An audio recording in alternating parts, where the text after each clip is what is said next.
Do you ever feel like you're just floating through life, but not actually getting closer to the person that you want to be? It usually happens around New Year's. You imagine all the bad habits you're going to break free from, and all the good habits you will begin. This time it will be different, you say to yourself. This time I am going to do the things that I say I will. Only to end up back where you began shortly after, and no closer to what you had envisaged. So the question is, how do you break free from bad habits and make the habits you desire easier and automatic? Atomic Habits by James Clear answers all these questions. We're going to be doing a fast-paced, detailed summary of the book and dive deep into topics like habit loops, dopamine spikes, priming your environment, plus heaps more. And make sure you stick around until the end of the video where I go through step-by-step how I'm personally using this book to improve my own habits. I hope this summary inspires you to go out and grab a copy of the book for yourself, because this book deserves a space on everyone's bookshelf. Let's jump into it. Imagine a plane taking off and traveling from New York to Los Angeles. Just before takeoff, you adjust the plane just slightly by 3 degrees or around 80 inches. If you were to keep flying in a straight line, you would end up closer to Tijuana in Mexico than in your intended destination of Los Angeles. And the same goes for our habits. Tiny changes in our habits can change the trajectory of our lives in ways that we can't even notice until many years into the future looking back, in both good ways and bad. You are your habits. The power of atomic habits. A slight change in your daily habits can guide your life to a very different destination. Massive action versus 1% improvements. Far too often we convince ourselves that massive success is only possible through massive action in any goal we are pursuing. We expect ourselves to make some quantum leap or momentous improvement that will gain others' attention. However, it is the tiny improvements that aren't even noticeable at first that create incredible change. Let's look deeper into the math. 1% better every day for a year will compound to 37 times better, but 1% worse every day over a year will bring you close to zero. Your habits can compound against you in the form of things like stress or negative self-talk, or they can compound for you in the form of things like knowledge, productivity, skills, and relationships. Success is the product of daily habits, not once-in-a-lifetime transformations. The truth about progress. When you start any endeavor in your life, here is what you think should happen: linear progress. But here is what actually happens. Notice this section here in the beginning. Small changes in our progress are not even noticeable. James Clear refers to this part of the graph as the valley of disappointment. You've done so much, you've put in so much effort, and you can barely see any results. This is where most people fail and slip back into their old routines. The most powerful outcomes of any compounding process are delayed, so patience is required. Goals versus systems. Forget about goals, focus on systems instead. A goal is the result you want to accomplish. Systems deal with processes that lead to the results. The conventional wisdom suggests that the best way to achieve anything we want in life, be it getting into better shape, building a successful business, or spending more time with family, is to set specific, realistic goals. But if you completely ignored your goals and focused only on your systems, would you still succeed? The author of this book argues that you would. Here are some problems with only having goals. Successful and unsuccessful people share the same goals, so therefore the goal cannot be what differentiates winners from losers. Achieving a goal only changes your life for that moment in time. Goals can create an either-or conflict. Either you achieve the goal and succeed, or you don't and you're a failure, even if you are making progress in the right direction. When you achieve a goal, what do you do after? If your goal was running the local marathon, chances are after completing it, your motivation will quickly fade and you will just slip back into your old routines. Goals are good for setting a direction, but systems are best for making progress. A system of atomic habits. The problem with changing your habits is not you. The reason why you repeat the same bad habits for so long isn't because you don't want to change, but because you have the wrong system for change. Atomic habits are small routines and behaviors that accumulate to produce incremental positive outcomes over time. Big breakthroughs tend to get more attention than small improvements, but what really matters are the little daily decisions and actions we take. Just as atoms are the building blocks of molecules, atomic habits are the building blocks of remarkable results. There are 3 layers to behavior change. The first layer is changing outcomes, the result. Losing that weight, writing that book, or winning the season. The outcomes are what you get. The second layer is changing your process, what you do. the new workout routine, or developing a daily reading habit. And the third layer is changing your identity, what you believe, your worldviews, and how you think about yourself and others. Most people focus on the outcomes, but the best way to change your habits is by focusing on the person you want to become instead of the results that you want.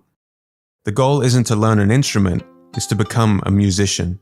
The goal isn't to run a marathon, it's to become a runner. When something you want in your life becomes part of your identity, that is when your behaviors will start to naturally change. When you tell yourself and others, I'm a runner, you want to live up to that identity. Remind yourself, every time you do a workout, you are an athlete.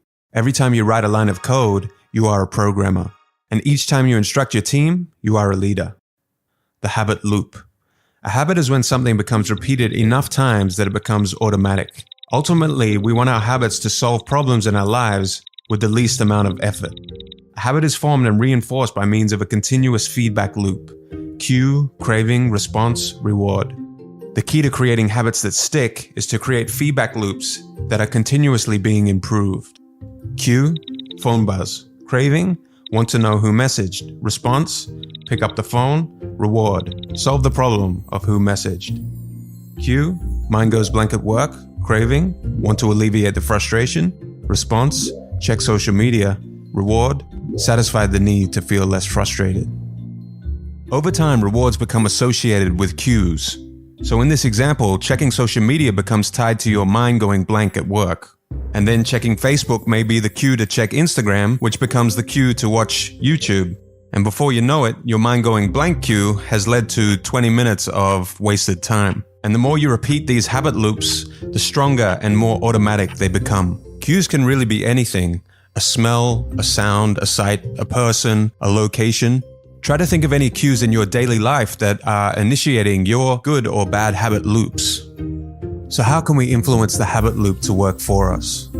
This book shows us the 4 laws that will guide us to do just that. Law 1. Make it obvious. Most of your current habits are so automatic that you don't even realize them. You must first become aware of your habits before you can change them. You can achieve that with your habit scorecard. Write down all your daily behaviors on a habit scorecard, from the moment you wake up until the moment you go to bed. Your scorecard may look something like this. Based on whether it helps you become the person you aspire to be, categorize each habit as positive, negative, or neutral. At this stage, we aren't trying to change anything, but just observe what is actually going on in our daily lives. Until you make the unconscious conscious, it will direct your life and you will call it fate. Carl Jung. Vagueness is a real problem when it comes to habit formation. And studies have shown that quite often the reason people fail to stick to a habit is not because of a lack of motivation, but because of a lack of clarity. One day I will get into shape is easy to say to yourself, but too vague to get any momentum. What you need is a time and a place. The most common cues, time and location, will help you achieve your goals. Clearly state your intention to act using the following formula. I will behavior at time in this location. Here is a bad example.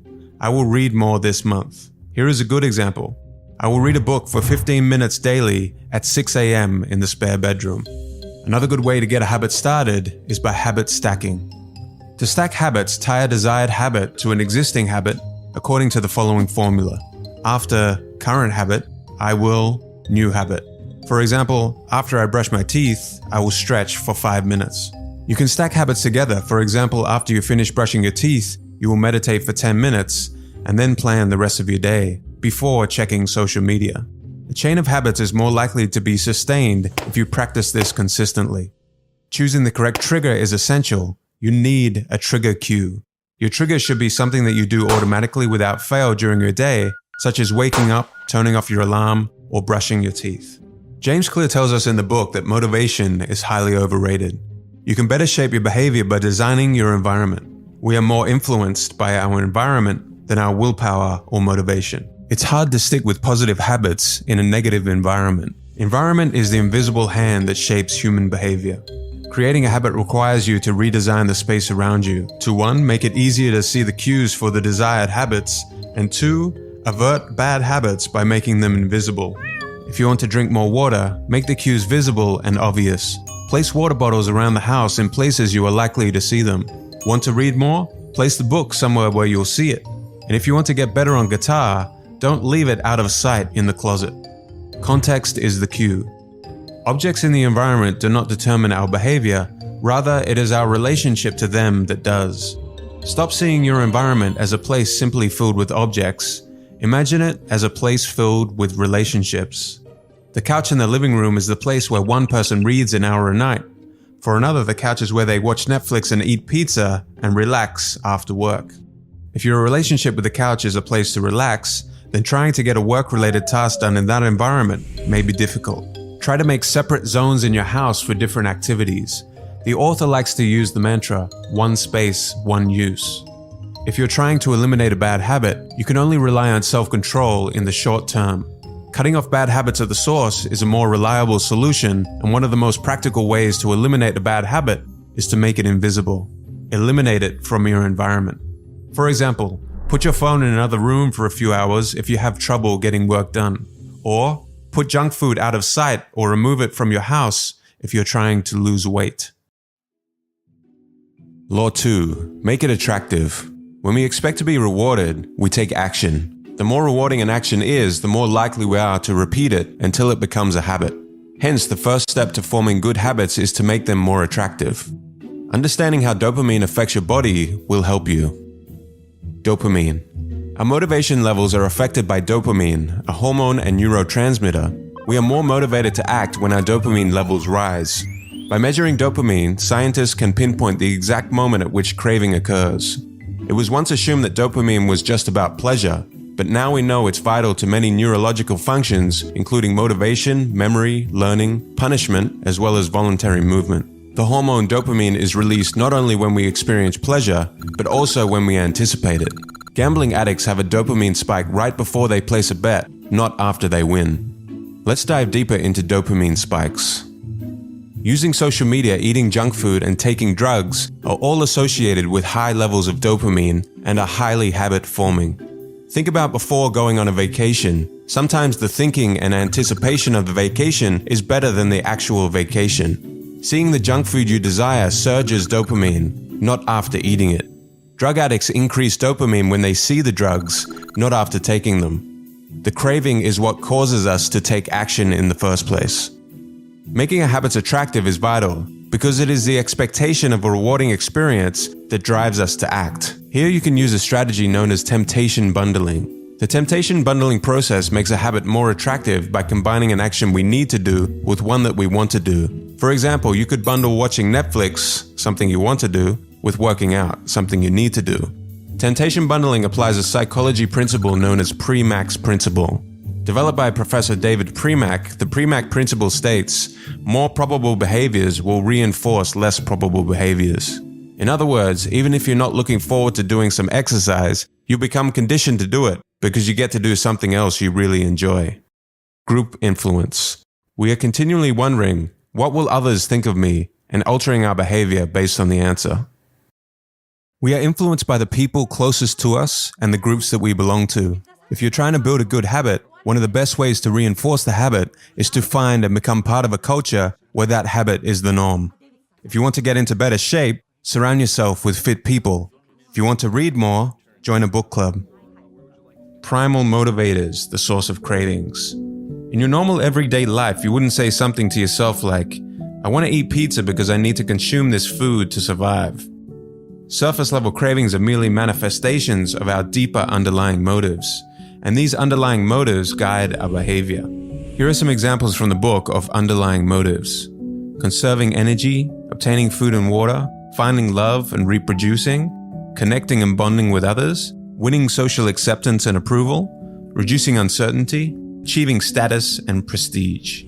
Your brain did not evolve with a desire to smoke cigarettes, check Instagram every 5 minutes, or to play video games. Online platforms and products do not invent new motivations, but rather appeal to the underlying motives of human nature that we already have to gain our attention.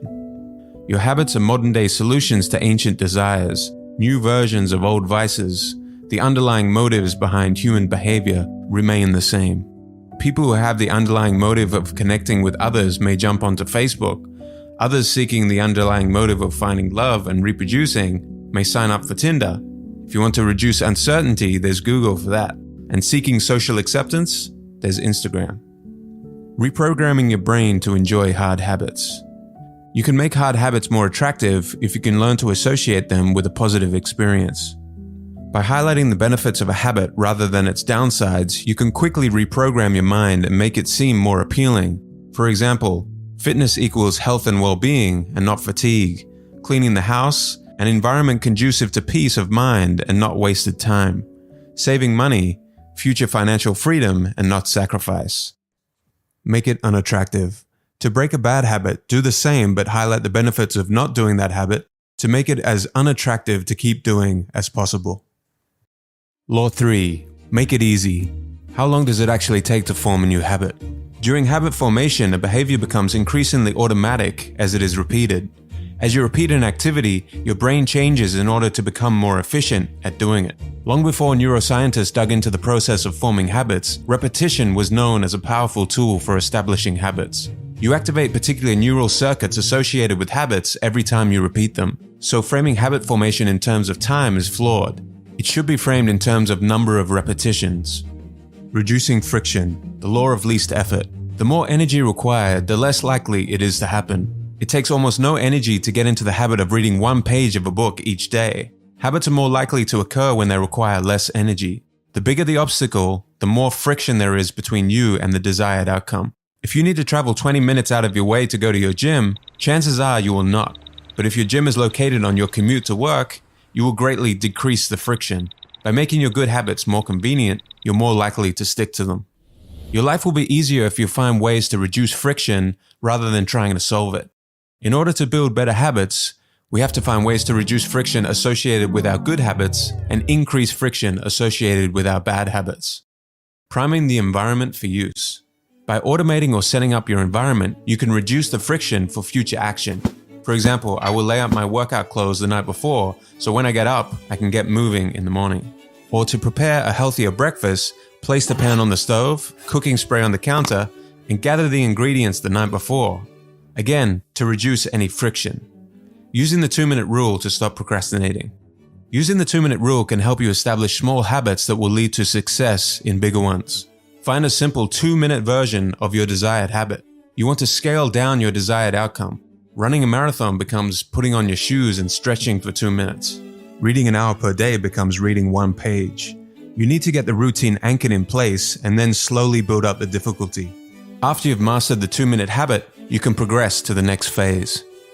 To make something more difficult, think about ways you can create barriers of friction between yourself and the bad habit. Make it as impractical as possible. If you want to watch less TV, unplug the TV after each use and put the remote in an inconvenient location.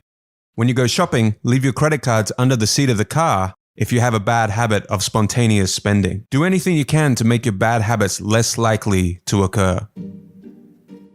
Law 4. Make it satisfying. The most important rule of behavior change. A feeling of pleasure is a message to the brain, this feels good, let's repeat this next time. When you experience pleasure, your brain learns that a behavior is worth remembering and repeating. What is immediately rewarded is repeated. What is immediately punished is avoided. The first 3 laws increase your chances of doing the habit this time. The last law increases your chances of repeating the habit next time. The mismatch between immediate and delayed returns. It is common for us to feel good about our immediate results, but bad about our long-term outcomes when we practice bad habits. It is the opposite with good habits. The immediate result is unpleasant, but the ultimate outcome is satisfying. A certain amount of success in just about every field involves ignoring an immediate reward for the long-term one. It is best to add a little immediate pleasure to the habits that will pay off in the long run, and a little pain to those that don't. The vital thing in getting a habit to stick is to feel successful. Even if it's in a small way, the feeling of success is a signal that your habit paid off and the work was worth the effort. It is satisfying to make progress, and you can monitor your progress using visual measures such as moving paper clips, hairpins, or marbles. These little wins can go a long way. For example, for each sales call you make today, move a marble from one jar to the complete jar. For each 25 minutes of writing, move a paper clip. Visual measurements can take many forms: diet journals, workout logs, download progress bars, or even page numbers in a book. Keeping a habit tracker may be the best method to monitor your progress. Using a habit tracker is a simple way to determine whether you did a particular habit. Tracking becomes a reward in and of itself. Crossing a task off your to-do list, completing an entry in your exercise log, or writing an X on the calendar is satisfying. In spite of your best efforts, it is inevitable that life will interrupt you at some point. A bad day at work, a bad performance, or a bad workout can happen to anyone. When you're having a bad day, you don't realize how valuable it is to just show up.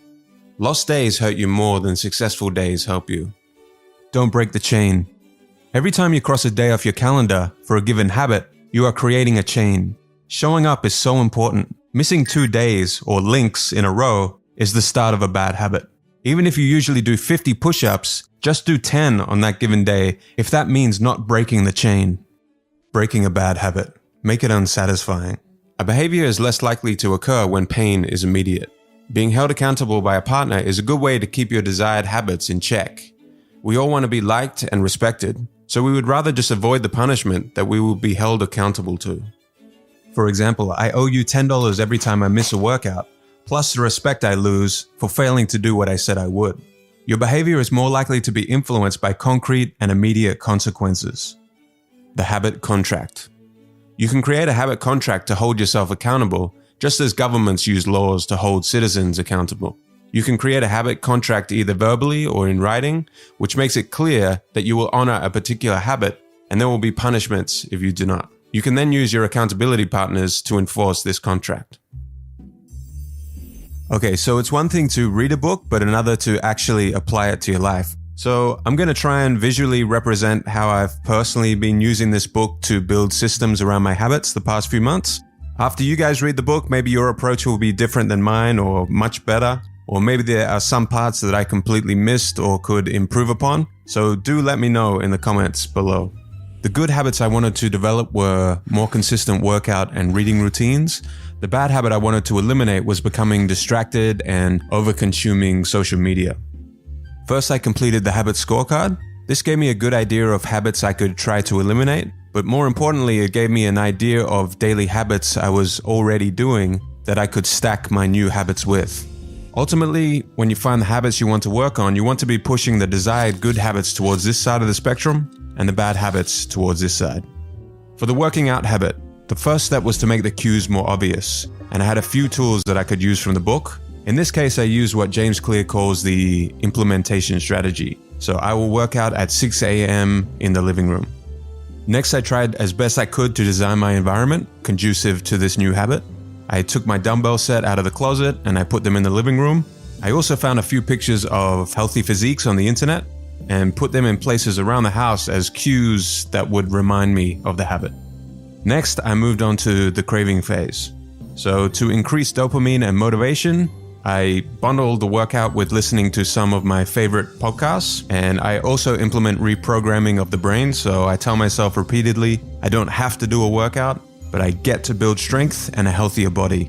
And that subtle shift in mindset has gone a long way. Ideally, joining a gym or finding a group of people to work out with would be even better to strengthen this habit. But unfortunately, all the gyms are closed where I live, so I'm kind of on my own, and these two tools will have to suffice for the moment. Next, making it easy. Using the 2-minute rule to make sure that I don't end up like most people starting a new habit that try to do too much too soon. I want my habit to not feel like a challenge at all. So my 2-minute rule was putting on my workout clothes and stretching. And if that was the only thing that I accomplished, then that was fine because I showed up. But you will quickly find that once you are there, you are now motivated to get the workout done. So it is weird, but the motivation seems to come after you get the habit started. My mindset is focused on small 1% changes, compounding into meaningful results, and that my systems will get me the results and not vague goals. Remembering that my main focus at this point is just making sure that I show up and start anchoring this habit in place. And once you are consistently showing up, you can increase the progression. To decrease friction, I made the rule that I'm not allowed to check my phone until the workout was complete. If I get distracted by emails or social media, it is one excuse and one step of friction between myself and the workout getting completed. Lastly, this was a game changer for me, priming the environment. When I place my shoes, yoga mat, and dumbbells out the night before, I skyrocket my show up and workout percentage. As soon as I place these items out the night before, I feel like the ritual has begun and the workout is already complete because I have zero excuses. So with those 3 phases of the loop systemized to get me to show up, I only had the last phase of the loop left, which was to make sure I keep repeating the habit. I use both of these tools somewhat together to close out the loop. I use a habit tracker. Crossing the day off the calendar becomes the reward, and it also forces me to not want to break the chain. I also take a picture of my calories that I burnt, and I send that picture to my partner, and that also increases the satisfaction.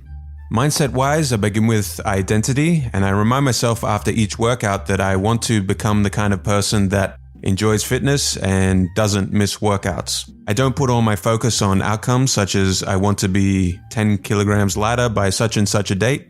And I also remind myself that I need to be patient for the results and that I'm probably still somewhere in this valley of disappointment before I will see those results.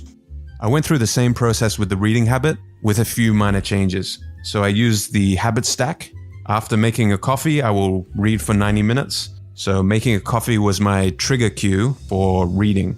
My one space, one use rule was reading on the balcony of the apartment. One of the best parts of my day is a nice cup of coffee in the morning, so this was the perfect thing for me to bundle my reading habit with. Remembering how dopamine raises in anticipation of a reward and not the reward itself, I wanted this dopamine spike for wanting coffee to start becoming associated with reading. My 2-minute rule was to read 1 page of The Daily Stoic by Ryan Holiday. Super simple. Again, in the beginning, all I was concerned with was showing up and getting this habit anchored. Then I slowly built up the habit to 90 minutes. For the bad habit I was trying to eliminate, to make the habit invisible, I started by making my phone as boring as I possibly could, which required deleting a lot of apps. I used the reprogramming tool to highlight the unattractive side of over-consuming social media, telling myself things like, consuming is the easy and lazy option of the masses, and do I want to be a consumer or a producer? Random scrolling through feeds is for losers. So you want to try and paint your bad habit in a light that makes it super unattractive to keep doing. To increase friction, I left my phone in a drawer in another room, so completely out of sight. And to make it unsatisfying, I have an accountability partner. I get my partner to enforce this habit. The punishment is if she sees me using social media during work time, I owe her $10. So that is how I've been using this fantastic book, guys, to get great results so far. Go out and grab a copy of this book for yourself if you haven't already. You're going to take in the knowledge at a much deeper level from all the stories and examples that James Clear gives you in the book, as well as some advanced techniques which we didn't cover in the summary that will help you strengthen your habits. Good luck in your journey. Thank you for watching, and see you in the next video.